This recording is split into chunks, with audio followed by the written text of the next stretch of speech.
Hello students, एक बार पुनः आपका स्वागत है। आज के इस वीडियो में हम राजस्थान की सामाजिक सेवाओं में से एक सेवा शिक्षा के बारे में विस्तार से अध्ययन करेंगे। किसी भी राज्य के विकास के लिए शिक्षा बहुत महत्वपूर्ण भूमिका अदा करती है। शिक्षा कई माध्यम से राष्ट्रीय और व्यक्तिगत कल्याण में सुधार करने में योगदान देती है। हर दृष्टि से हम कह सकते हैं शिक्षा विकास के लिए बहुत ही महत्वपूर्ण कार्यों से एक है, क्योंकि शिक्षा से ही मनुष्य में तकनीकी कौशल विकसित होता है। शिक्षा से ही उसमें उत्पादकता बढ़ती है, व्यक्ति में रचनात्मकता आती है, उसमें उद्यमिता का विकास भी शिक्षा से होता है। तो हम ये कह सकते हैं कि व्यक्ति के सर्वांगीण विकास के लिए शिक्षा बहुत ही आवश्यक है। और किसी भी राज्य का आर्थिक विकास तब तक संभव नहीं है जब तक कि वहाँ के नागरिक शिक्षित न हो। इस दृष्टि से मानवीय संसाधनों में निवेश के बिना सतत आर्थिक और सामाजिक विकास को प्राप्त नहीं किया जा सकता। शिक्षा और स्वास्थ्य दो ऐसे क्षेत्र हैं जिनके माध्यम से मानवीय संसाधनों में निवेश किया जा सकता है। यह कहा जा सकता है कि शिक्षा दुनिया के लोगों की समझ को विकसित करती है, उनको बौद्धिक दृष्टि से समृद्ध बनाती है, उनकी जीवन की गुणवत्ता का सुधार करती है। और कई प्रकार से शिक्षा मानव को लाभान्वित करती है। अगर हम अपने दैनिक जीवन में भी देखें तो जिनमें शिक्षा का स्तर कम है उनकी कमाई का स्तर भी कम है, और जो ज़्यादा शिक्षित हैं उनकी कमाई का स्तर भी बहुत है। हम टॉप क्लास के IITian को देखते हैं तो वो 1-1 करोड़ के पैकेज तक भी कार्य कर रहे हैं, जबकि जो साक्षर ही है या जो निरक्षर है वो कहीं ईंट भाटे का काम कर रहे हैं, कहीं रेती खनन का कार्य कर रहे हैं, कहीं मकान की चुनाई कर रहे हैं, कहीं सफाई का कार्य में लगे हैं। तो कहने का तात्पर्य शिक्षा ऐसी चीज़ है जो न केवल मानव को आर्थिक दृष्टि से समृद्ध बताती है, वरन उसके रहन सहन के स्तर को, उसके बोलचाल के स्तर को, उसके सोचने विचारने के उद्यमिता को, कई तरीके से शिक्षा व्यक्ति को लाभान्वित करती है। तो हम राजस्थान की शिक्षा के बारे में विस्तार से जानकारी प्राप्त करने से पहले एक नज़र राजस्थान की शिक्षा की वर्तमान स्थिति पर डाल लेते हैं। राज्य में वर्तमान में 36,264 प्राथमिक विद्यालय है, उच्च प्राथमिक विद्यालय 19,532 है, जबकि माध्यमिक विद्यालयों की संख्या 15,449 है। ये सारे समंक मैं आपको दिसंबर 2021 के बता रहा हूँ। राज्य में कुल 2,203 संस्कृत शिक्षण संस्थाएं कार्यरत है, 133 राज्य में पॉलिटेक्निक महाविद्यालय हैं, और वर्तमान में 26 जिलों में चिकित्सा महाविद्यालयों की स्थापना कर दी गई है। 4 और जिलों में ये स्थापना होने वाली है। राज्य में कॉलेज शिक्षा के लिए 2,413 शिक्षण संस्थाएं कार्यरत हैं। राज्य के शिक्षा के बारे में विस्तार से जानकारी प्राप्त करने से पहले हम एक शिक्षा के स्तर की देखते हैं। सबसे पहले हम प्राथमिक शिक्षा की बात करते हैं कि प्राथमिक शिक्षा का क्या स्तर है। प्राथमिक शिक्षा में जैसा कि पहले बताया कि राज्य में 36,264 राजकीय प्राथमिक विद्यालय, 19,532 राजकीय उच्च प्राथमिक विद्यालय और 15,333 प्राथमिक कक्षाओं वाले राजकीय महाविद्यालय है। रिपोर्ट 2020-21 के अनुसार 2020-21 में राज्य के प्राथमिक विद्यालयों में जो राजकीय प्राथमिक विद्यालय हैं उनमें 42.13 लाख विद्यार्थी अध्ययनरत थे। ये हमने केवल डाटा जो लिया है वो राजकीय स्कूल्स में जो बच्चे अध्ययनरत हैं उनका ही डाटा लिया है। बाकी बहुत सारे बच्चे शहरी क्षेत्र में, तो मैक्सिमम बच्चे प्राइवेट स्कूलों में पढ़ते हैं। शिक्षकों की दृष्टि से देखें तो राज्य में प्राथमिक शिक्षा में 1.49 लाख टीचर्स कार्यरत हैं। इसके बाद हम बात करते हैं उच्च प्राथमिक विद्यालय। तो 2020-21 में हमारे यहाँ 22.51 लाख बच्चे उच्च प्राथमिक विद्यालय में अध्ययनरत थे, और इनको पढ़ाने के लिए 1.17 लाख टीचर कार्यरत थे।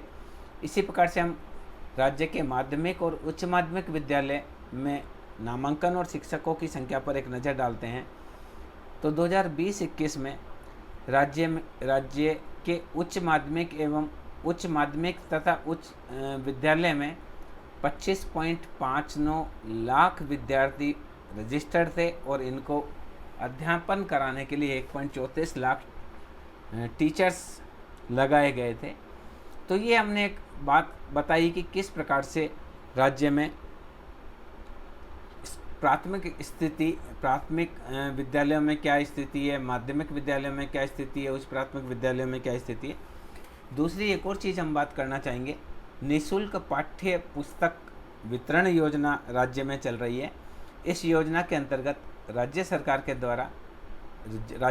का जो राज्य पाठ्य पुस्तक मंडल जयपुर है, उसके माध्यम से पहली कक्षा से लेकर 8वीं कक्षा के सभी विद्यार्थी जो कि राजकीय स्कूलों में पढ़ते हैं, उन सबको निःशुल्क पाठ्य पुस्तकें सरकार के द्वारा उपलब्ध कराई जा रही है। इसके अलावा विद्यार्थियों का सुरक्षा दुर्घटना बीमा भी किया जाता है।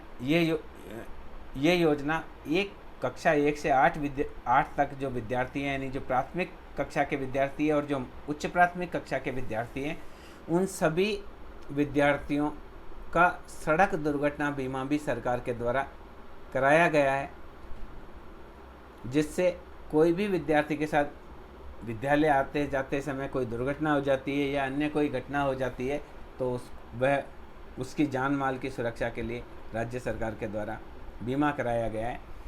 इसके अलावा भामाशाह सम्मान योजना की हम बात करना चाहेंगे।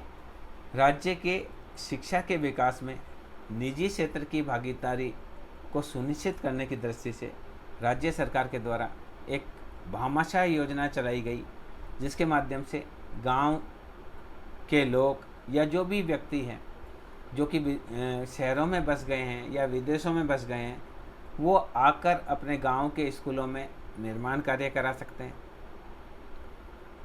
लेबोरेटरी के इक्विपमेंट्स खरीद के दे सकते हैं, शौचालय का निर्माण करा सकते हैं। यानी कोई भी व्यक्ति किसी भी विद्यालय में अपना कोई योगदान देना चाहता है, चाहे वह कंस्ट्रक्शन के रूप में हो, चाहे वो सामग्री के रूप में हो, चाहे बच्चों को मिड डे मील देने के रूप में हो, किसी भी रूप में वो अपना योगदान देना चाहता है, तो सरकार के द्वारा एक योजना चलाई गई है जिसे भामाशाह योजना कहा जाता है। इस योजना के तहत लोग अपना अंशदान दे सकते हैं स्कूलों में, प्राथमिक स्कूलों में, उच्च माध्यमिक स्कूलों में, माध्यमिक स्कूलों में अपना अंशदान देकर नए कमरों को बना सकते हैं, खेल के मैदान को अच्छा करवा सकते हैं, रंग रोगन का कार्य करा सकते हैं, स्कूल भवन के मरम्मत का कार्य करा सकते हैं।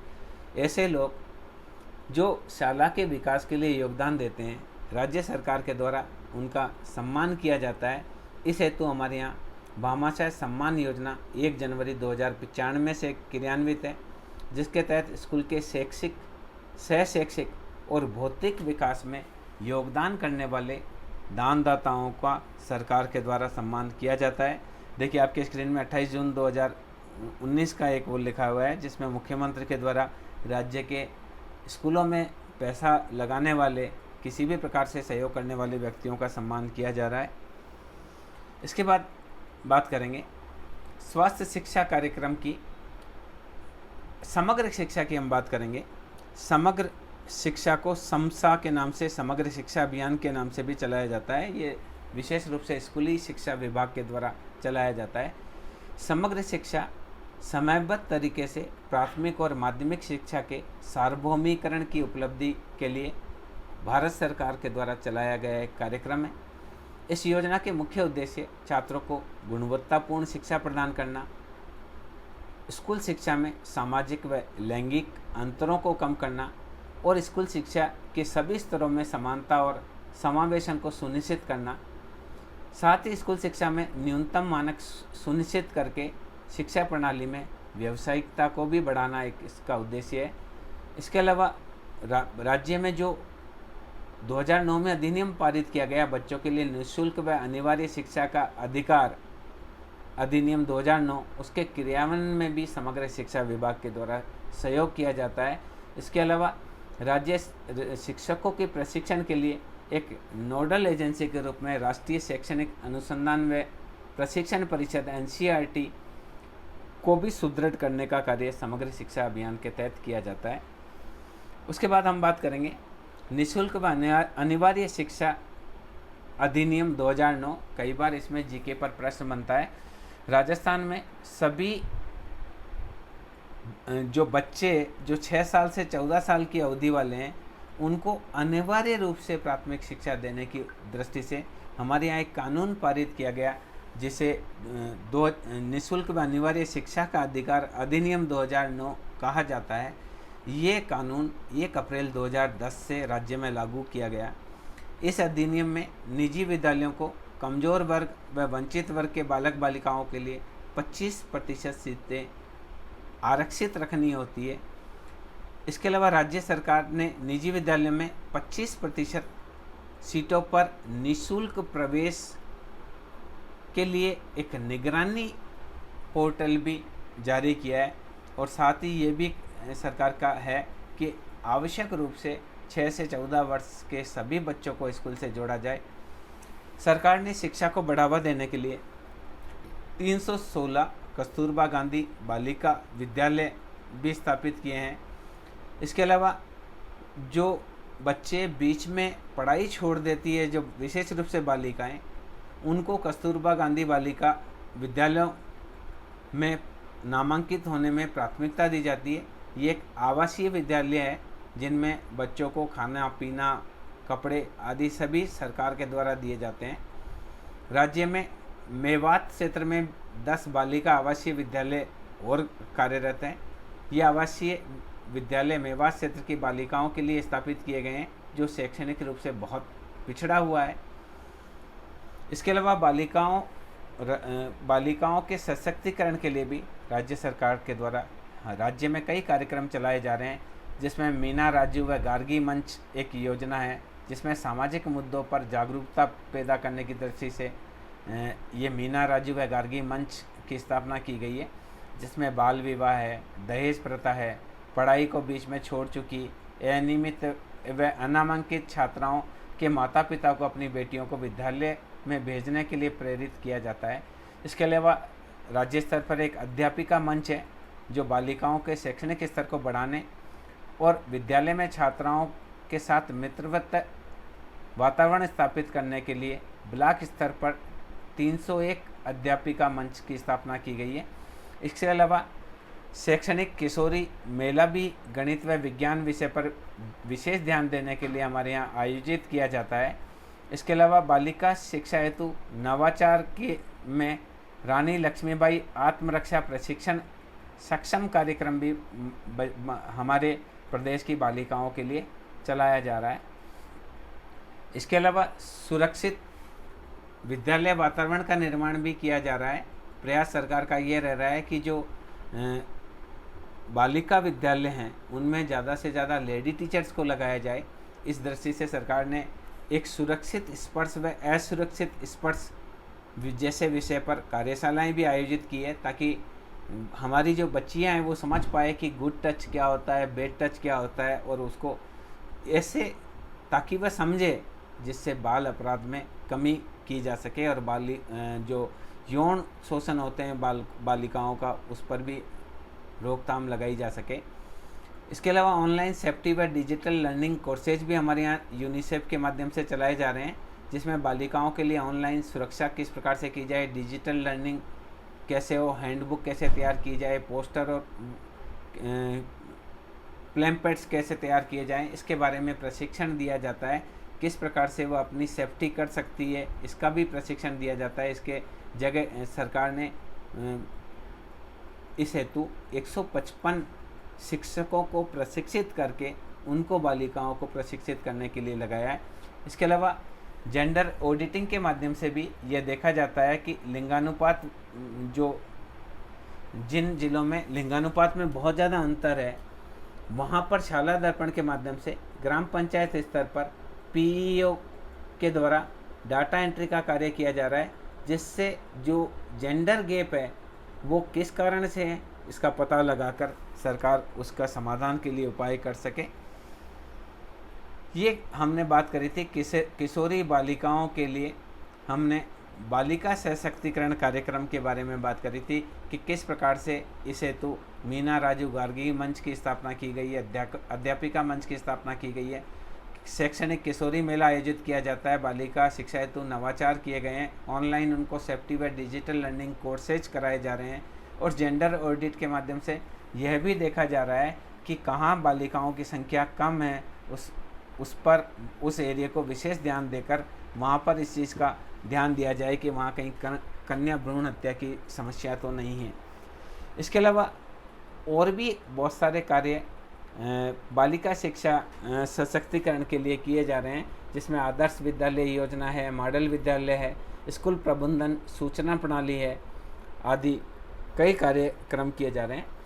अब हम बात करेंगे विशेष आवश्यकता वाले बच्चों हेतु गतिविधियां राज्य में कई प्रकार की की जा रही है, जो फिजिकल रूप से हैंडीक्राफ्ट हो, ब्लाइंड हो या डीफ एंड डम हो, ऐसे बच्चों के शिक्षा के विकास के लिए भी राज्य सरकार के द्वारा प्रयास किए जा रहे हैं। यानी जो दिव्यांगजन हैं उनकी शिक्षा के उन बच्चों के शिक्षा के विकास के लिए भी राज्य सरकार के द्वारा पर्याप्त ध्यान दिया जा रहा है। कक्षा 1 से 12 तक विशेष आवश्यकता वाले बच्चों को, समाज की बालक बालिकाओं को मुख्य धारा में लाने के लिए समाज में उनके प्रति सकारात्मक सोच का निर्माण करने, उनके प्रति जो भेदभाव किया जाता है उसको रोकने आदि को ध्यान में रखकर राज्य में एक समग्र शिक्षा प्रणाली विकसित की जा रही है, जिसमें जागरूकता पैदा करने के उद्देश्य से समावेशी शिक्षा अंतर्गत विभिन्न गतिविधियां संचालित की जा रही है। उन्हें चिकित्सा सुविधाएं दी जा रही है, कार्यात्मक व शैक्षणिक सहायता प्रदान की जाती है और उन जो बच्चे हैं डिसेबल्ड बच्चे, उनको विशेष छात्रवृत्ति दी जाती है ताकि अभिभावकों को किसी भी रूप में वह बच्चा अपने ऊपर भार नहीं लगे। इस हेतु सरकार के द्वारा कई कार्य चलाए जा रहे हैं, जैसे इसमें सामुदायिक गतिविधियां, स्कूल प्रबंधन समिति है, स्कूल विकास और प्रबंध समिति है, इनके सदस्यों में भी जागरूकता उत्पन्न कर सरकार के द्वारा कराई जा रही है। इसके अलावा उनको विशेष रूप से प्रशिक्षण देने का कार्य भी सरकार के द्वारा किया जा रहा है। इसके बाद सूचना और संचार प्रौद्योगिकी योजना, एक इनमें राज्य के विद्यार्थी जो स्कूल शिक्षा में विद्यार्थी है उनको टेक्निकल रूप से साउंड करने के लिए राज्य सरकार के द्वारा कई प्रकार की योजनाएं चलाई जा रही है, जो सूचना व संचार प्रौद्योगिकी योजना के माध्यम से ICT योजना के माध्यम से जाना जाता है। इसमें एक योजना चलती क्लिक योजना राजकीय महाविद्यालय, उच्च माध्यमिक विद्यालयों में तथा स्वामी विवेकानंद राजकीय मॉडल विद्यालयों में जो भी बच्चे कक्षा 6 से 10 तक हैं उनको क्लिक योजना के तहत कंप्यूटर साक्षरता प्रदान की जाती है, यानी उन्हें कंप्यूटर का प्रशिक्षण प्रदान किया जाता है। इसके बाद में एक और योजना है दीक्षा राइज पोर्टल, शिक्षा मंत्रालय व भारत सरकार एवं दीक्षा सेंट्रल PMU के तत्वाधान में दीक्षा राइज पोर्टल का गठन किया गया है, जिसके माध्यम से दीक्षा ऐप के माध्यम से 2252 पाठ्य पुस्तकें उस ऐप पर डाली गई है, जो QR कोड के माध्यम से विद्यार्थी पढ़ सकता है। इसके अलावा राष्ट्रीय आविष्कार अभियान भी चलाया गया है, ताकि जो राष्ट्र विज्ञान क्लब है, विज्ञान प्रदर्शनी है, पुस्तक मेला है जैसी गतिविधियों का आयोजन के लिए राष्ट्रीय आविष्कार अभियान भी चलाया जा रहा है। इसके अलावा कक्षा 9 से 12 तक के छात्रों के लिए ट्रांसपोर्ट सुविधाएं भी सरकार के द्वारा विकसित की जा रही है।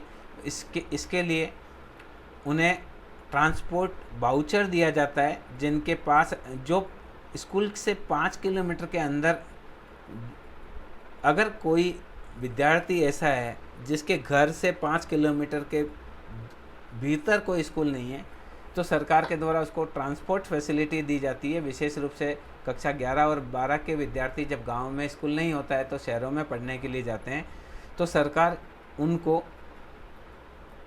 जो आने जाने का खर्चा होता है वो इस ट्रांसपोर्ट जो योजना है उसके तहत प्रदान करती है। इसके अलावा पुस्तकालय भी जगह जगह पर स्थापित किए जा रहे हैं, ताकि विद्यार्थी पढ़े भारत बड़े भारत के अभियान के तहत सभी राजकीय विद्यालयों में सभी आयु वर्ग के छात्रों में पढ़ने की आदत डालने के लिए किताब की खरीद के माध्यम से स्कूल के पुस्तकालयों को बहुत अच्छा किया जा रहा है। इसके अलावा खेले इंडिया खिले इंडिया कार्यक्रम के तहत विभिन्न प्रकार के खेलों के लिए भी स्कूलों को अनुदान दिया जा रहा है, जिसमें उपकरणों की खरीद है, खेलों के लिए मैदानों का निर्माण है, आदि हेतु कार्य किए जा रहे हैं। इसके अलावा और कई कार्य स्कूल स्तर पर किए जा रहे हैं। इसके बाद हम बात करेंगे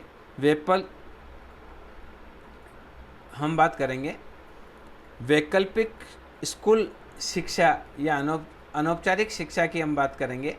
उससे पहले हम थोड़ा सा जानकारी करते हैं माध्यमिक शिक्षा के बारे में। माध्यमिक शिक्षा प्रारंभिक एक उच्च शिक्षा के मध्य एक सेतु का कार्य करती है। प्रारंभिक शिक्षा पूरी करके और कॉलेज जाने से बीच में जो शिक्षा होती है उसको माध्यमिक शिक्षा कहते हैं। वो माध्यम का सेतु का कार्य करती है, इसलिए इसको माध्यमिक शिक्षा कहते हैं। विद्यार्थी को रोजगार और उद्यमिता के लिए तैयार करने के लिए वर्तमान में राज्य में 15,449 माध्यमिक या उच्च माध्यमिक विद्यालय संचालित हैं। इनमें से 474 माध्यमिक और 766 उच्च माध्यमिक विद्यालय विशेष रूप से बालिकाओं के लिए चल रहे हैं और उनमें से 128 का नाम शहीदों के नाम पर रखा गया है। राजकीय विद्यालय में शिक्षा में गुणात्मक सुधार लाने की दृष्टि से सरकार के द्वारा कई प्रयास किए जा रहे हैं। जैसे उच्च प्राथमिक विद्यालय है, उनको माध्यमिक विद्यालयों में क्रमोन्नत किया जा रहा है। इसके अलावा वहाँ पर टीचर्स है वो और लगाए जा रहे हैं। इसके अलावा स्कूल का जो बजट है विभिन्न उपकरणों को खरीदने का वो बढ़ाया जा रहा है। इसके अलावा ज्ञान संकल्प पोर्टल की स्थापना की गई है, जिसके माध्यम से विभिन्न दानदाताओं, भामाशाहों, CSR के अंतर्गत कंपनियों के द्वारा राजकीय विद्यालयों में ज्ञान संपर्क पोर्टल के माध्यम से बहुत सारे विकास कार्य किए जा रहे हैं। इंदिरा प्रियदर्शनी पुरस्कार भी दिए जा रहे हैं। केंद्रीय माध्यमिक शिक्षा बोर्ड के नई दिल्ली के द्वारा कक्षा 12 की आयोजित परीक्षा में राज्य स्तर पर जो प्रथम स्थान प्राप्त करता है और 134 स्वामी विवेकानंद मॉडल स्कूल के बालिकाओं जो प्रथम स्थान प्राप्त करने वाले और स्वामी विवेकानंद मॉडल स्कूल के लगभग जो जितनी भी बालिकाएं हैं उन सबको इंदिरा प्रियदर्शनी पुरस्कारों से सम्मानित किया गया है। इसके अलावा महात्मा गांधी राजकीय विद्यालय अंग्रेजी माध्यम के भी स्थापित किए गए हैं। सामान्य रूप से ये देखा जाता है कि हमारे जो पेरेंट्स हैं वो विद्यार्थी को हिंदी माध्यम के बजाय अंग्रेजी माध्यम के स्कूल में डालना ज़्यादा पसंद करते हैं। तो इस चीज़ को देखते हुए राज्य सरकार के द्वारा भी महात्मा गांधी राजकीय विद्यालय अंग्रेजी माध्यम की स्थापना की गई है।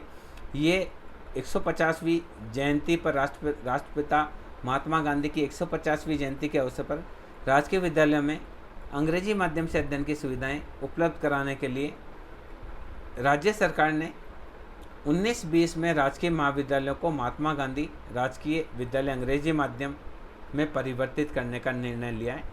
इसमें जिन गांवों में 5000 से ज़्यादा आबादी है वहाँ का जो स्कूल है उसको अंग्रेजी माध्यम में परिवर्तित किया जा रहा है।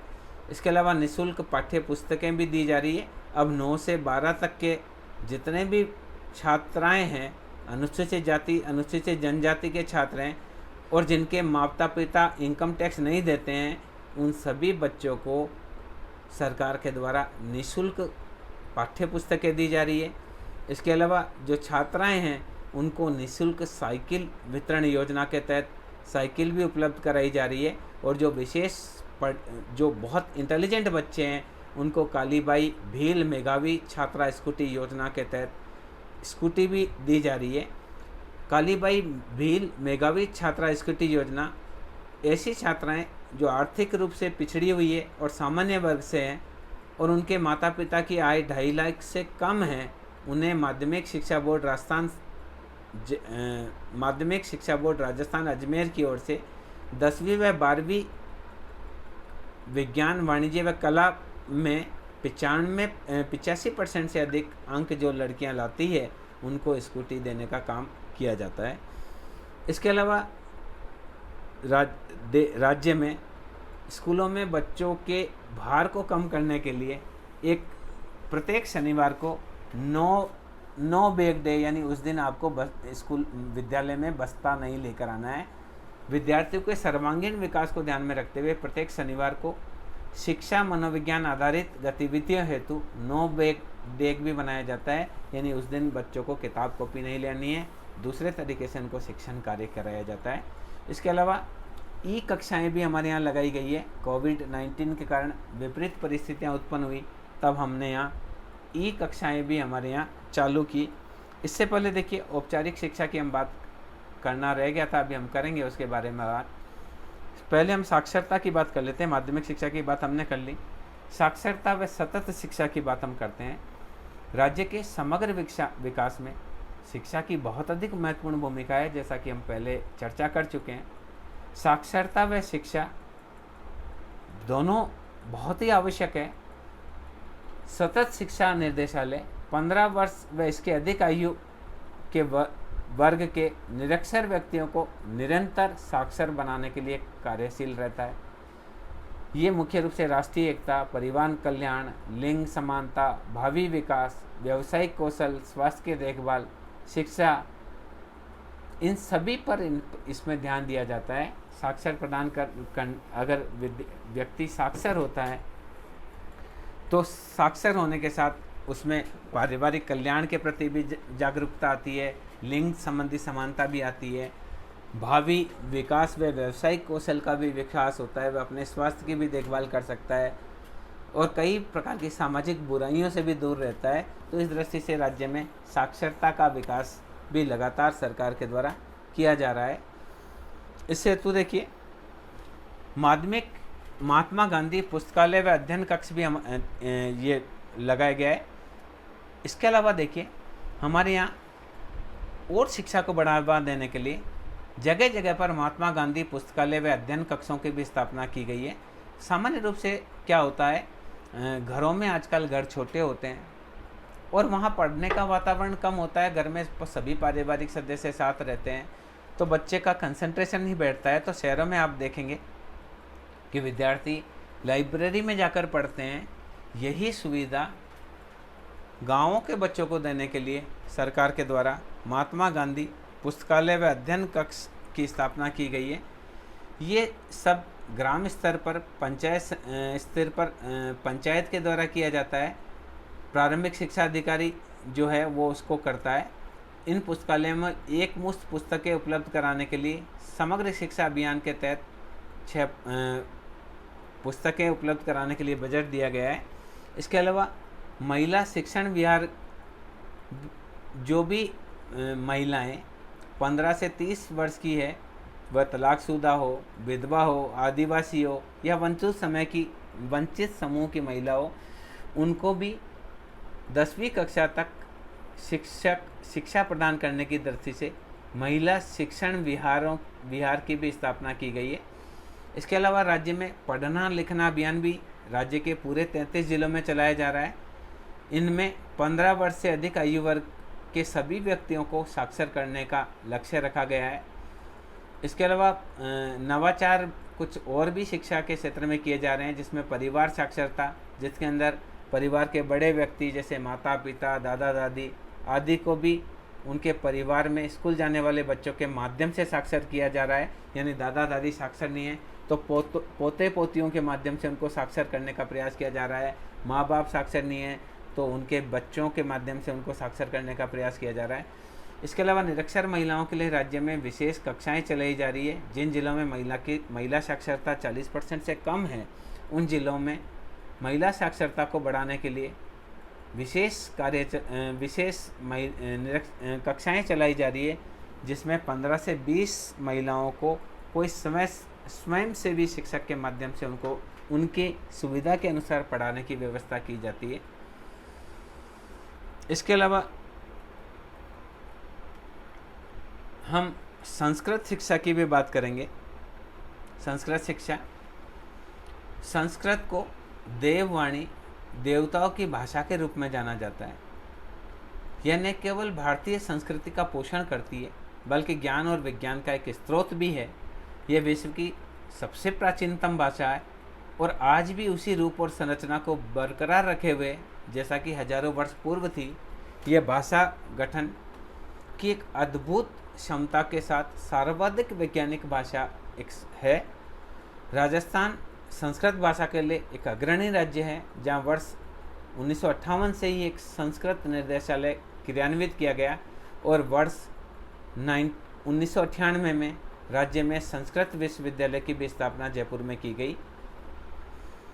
राज्य में संस्कृत शिक्षा के विकास के लिए, जैसा कि पहले से ही आपको बताया गया, 1958 से एक अलग से निर्देशालय है, संस्कृत निर्देशालय। इस निर्देशालय के अंतर्गत 423 प्राथमिक स्कूल है और 14 निजी स्कूल। कुल संस्कृत शिक्षा के 437 स्कूल है। 925 उच्च प्राथमिक स्कूल है। वरिष्ठ उपाध्याय के लिए 194 स्कूल है। शास्त्रीय स्नातक स्तर पर 18 महाविद्यालय है और पीजी महाविद्यालय 13 हैं। इसके अलावा निजी क्षेत्र में भी संस्कृत शिक्षा के लिए प्रयास किए जा रहे हैं। कुल मिलाकर ये कहा जा सकता है कि राजस्थान में संस्कृत शिक्षा के लिए भी सरकार के द्वारा विशेष प्रयास किए जा रहे हैं। अब हम इसके अलावा देखिए, राजस्थान राज्य संस्कृत शैक्षणिक अनुसंधान व प्रशिक्षण संस्थान, जिसको SSIERT के नाम से जाना जाता है, यह महापुरा जयपुर में संचालित है।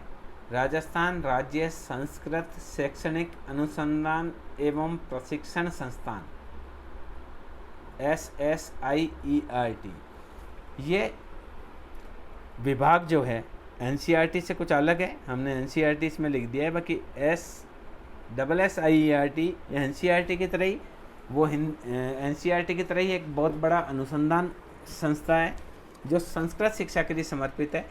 ये जो संस्थान है वो कक्षा 1 से लेकर 8 तक संस्कृत शिक्षा विभाग के लिए पाठ्यक्रम तैयार करता है, पाठ्यपुस्तकें तैयार करता है।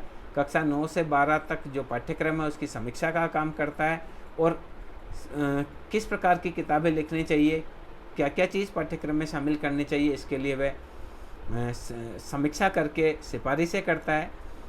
इसके अलावा सेवारत शिक्षकों को अच्छा गुणवत्तापूर्ण शिक्षण प्रदान करने के लिए प्रशिक्षण का कार्यक्रम भी ये तैयार किया जाता है और संस्कृत को आम बोलचाल की भाषा के रूप में विकास करने का भी इस हेतु प्रयास किया जा रहा है। राज्य के संस्कृत शिक्षा विभाग के द्वारा गार्गी पुरस्कार योजना चलाई जा रही है। इस राज्य में शिक्षा के विकास के लिए गार्गी पुरस्कार योजना, पहले ये 75% से अधिक बोर्ड की परीक्षा में 75% से अधिक लाने वाली छात्राओं को गार्गी पुरस्कार दिया जाता था। वर्तमान में इस साल से इसको 90% कर दिया गया है। ऐसी सारी बालिकाएं जो 90% से अधिक अंक लाती है उनको 5,000 रुपये का पुरस्कार वरिष्ठ उपाध्याय की छात्रा को दिया जाता है और प्रवेशिका की छात्रा को 3-3 हज़ार रुपये की 2 किस्तें के दी जाती है। इसके अलावा इंदिरा प्रियदर्शनी पुरस्कार, ये भी संस्कृत शिक्षा में भी दिया जाता है जैसा कि सामान्य शिक्षा में दिया जाता है। ये वरिष्ठ उपाध्याय, प्रवेशिका व कक्षा 8 की छात्राओं को दिया जाता है जो जिले में प्रथम स्थान प्राप्त करती है। उन 7 संवर्ग में एक एक छात्रा का चयन करके दिया जाता है। एक दिव्यांग छात्रा को भी इसमें पुरस्कार किया जाता है। इस इंदिरा प्रियदर्शनी पुरस्कार के तहत छात्रा को 1 लाख रुपए व स्कूटी दी जाती है। इसके अलावा वरिष्ठ उपाध्याय, प्रवेशिका व कक्षा 8 की छात्राओं को लैपटॉप भी दिए जाते हैं सामान्य। और इसके बाद हम बात करते हैं भाषा व पुस्तकालय विभाग की। हिंदी के प्रयोग को बढ़ावा देने व सार्वजनिक पुस्तकालय के प्रबंधन के लिए भाषा व पुस्तकालय विभाग की स्थापना भी की गई है। राज्य में अभी 323 पुस्तकालय हैं, जिनमें 1 केंद्रीय पुस्तकालय, 7 संभाग स्तरीय पुस्तकालय, 33 जिला स्तरीय पुस्तकालय, 6 पंचायत समिति पुस्तकालय और 276 पंचायत समिति स्तर के पुस्तकालय माध्यमिक शिक्षा विभाग के उसमें है। इसके अलावा राज्य में पुस्तकालय जागरूकता कार्यक्रम पुस्तकालयों में पाठकों की संख्या को बढ़ाने के लिए चलाए जा रहे हैं, जिससे लोगों में पढ़ने के प्रति रुचि जागृत हो, पुस्तकालय सेवाएं सभी वर्ग के पुरुष व महिला पाठकों को प्रदान की जा रही है। चयनित पुस्तकालयों में वरिष्ठ नागरिक कॉर्नर होता है, महिला कॉर्नर होता है, बच्चों के लिए अलग कॉर्नर होता है, महात्मा गांधी के जो साहित्य है उसको अध्ययन करने का अलग कॉर्नर है, नेत्रहीनों के लिए नियोलेटरल कॉर्नर की सुविधाएं भी उपलब्ध है। पुस्तकालय में राज्य के जो विभाग के द्वारा संचालित 47 पुस्तकालय में लगभग 22 लाख पुस्तकें अवेलेबल है। इसके बाद हम बात करेंगे राज्य के तकनीकी शिक्षा की बात करेंगे हम। राज्य में भारत विज्ञान व प्रौद्योगिकी, देखिए तकनीकी शिक्षा बहुत ही महत्वपूर्ण है। किसी भी राज्य को अगर विकसित होना है तो वहाँ के नागरिकों को तकनीक में दक्ष होना बहुत आवश्यक है। हम कह सकते हैं कि राजस्थान विज्ञान व प्रौद्योगिकी युग का साक्षी है। वर्तमान समय में तकनीकी शिक्षा की बहुत भारी मांग है। तकनीकी शिक्षा विशिष्ट व्यापार, हस्तकला और व्यावसायिक ज्ञान प्रदान करती है।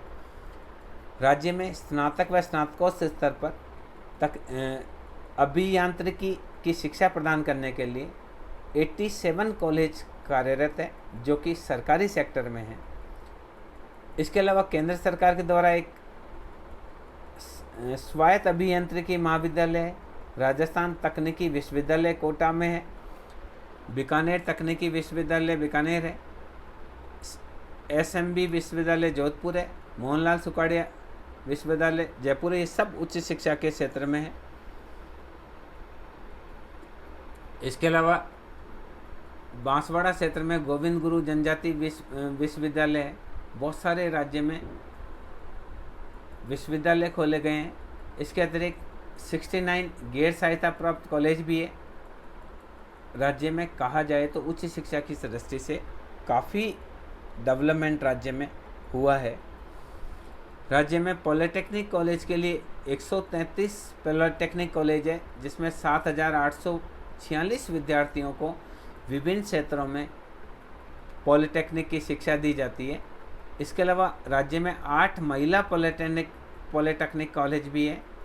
41 सह शिक्षा पॉलिटेक्निक कॉलेज है। इसके अलावा राज्य में ITI भी है, राजस्थान औद्योगिक प्रशिक्षण संस्थान, जिसको ITI बोला जाता है। ये रोजगार व उद्यमिता विभाग के अंतर्गत कार्य कर रहे हैं। 2021-22 में राज्य में 273 स्वीकृत राजकीय औद्योगिक प्रशिक्षण संस्थान थे, जिनमें कुल सीटें 1,588,000 है। इनमें 11 महिला औद्योगिक प्रशिक्षण संस्थान हैं, जो कि जयपुर, अजमेर, भीलवाड़ा, जोधपुर, कोटा, बीकानेर, अलवर, उदयपुर, टोंक, बांसवाड़ा, लक्ष्मणगढ़ जिले में।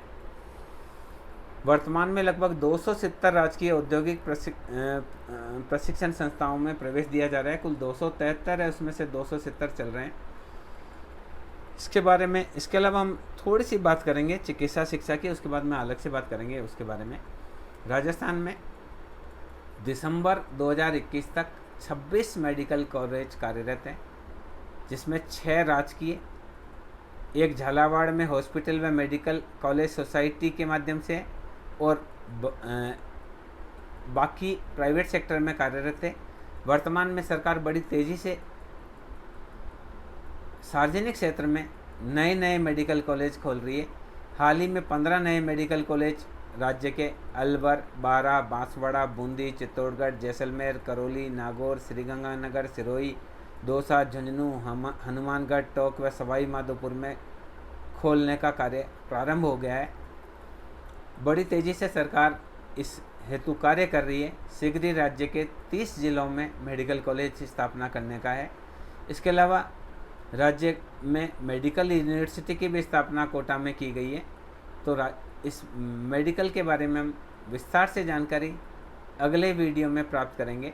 मैं समझता हूँ इस वीडियो में राजस्थान की शिक्षा के बारे में आपको काफ़ी उपयोगी जानकारियाँ प्राप्त हुई होगी कि किस प्रकार से हमारी प्राथमिक शिक्षा का स्तर है, माध्यमिक शिक्षा का स्तर कैसा है और उच्च प्राथमिक शिक्षा का स्तर कैसा है और उच्च शिक्षा की स्थिति राज्य में किस प्रकार की है, इसके बारे में हमने विस्तार से जानकारी इस वीडियो में प्रदान की। अगर हम उच्च शिक्षा की बात करें, थोड़ा सा एक बार इस पॉइंट को हम वापस देखेंगे। उच्च शिक्षा विभाग सामान्य शिक्षा विश्वविद्यालय एवं महाविद्यालय के प्रबंधन का कार्य करता है। पहले हमारे आज़ादी के समय केवल 7 महाविद्यालय थे, वर्तमान में 2413 महाविद्यालय। इनमें से 356 राजकीय महाविद्यालय, 16 राजकीय विधि महाविद्यालय, 2033 निजी महाविद्यालय, 2 स्ववित्त पोषित संस्थाएं, 8 निजी सहभागिताएं। ये हमने देखा कि उच्च शिक्षा की स्थिति क्या है। तो मैं ये समझता हूँ इस वीडियो में आप काफ़ी कुछ जान पाए होंगे कि राजस्थान की शिक्षा का स्तर कैसा है, उच्च शिक्षा का स्तर कैसा है, संस्कृत शिक्षा में राजस्थान की क्या पोजीशन है, साक्षरता की स्थिति राजस्थान में कैसी है, किस प्रकार से राजस्थान में निःशुल्क पाठ्य पुस्तकें दी जाती है, माध्यमिक शिक्षा में राज्य में शिक्षा की गुणवत्ता बढ़ाने के लिए क्या क्या प्रयास किए जा रहे हैं, इसके अलावा किस प्रकार से राज्य में पुस्तकालय और कंप्यूटर ज्ञान को बढ़ाने का विकास किया जा रहा है, महिलाओं और बालिकाओं के लिए विशेष शिक्षा की किस प्रकार से व्यवस्था की जा रही है। मैं समझता हूँ बहुत सारी जानकारी प्राप्त करने में ये वीडियो आपके लिए बहुत बहुत उपयोगी रहेगा। Thank you.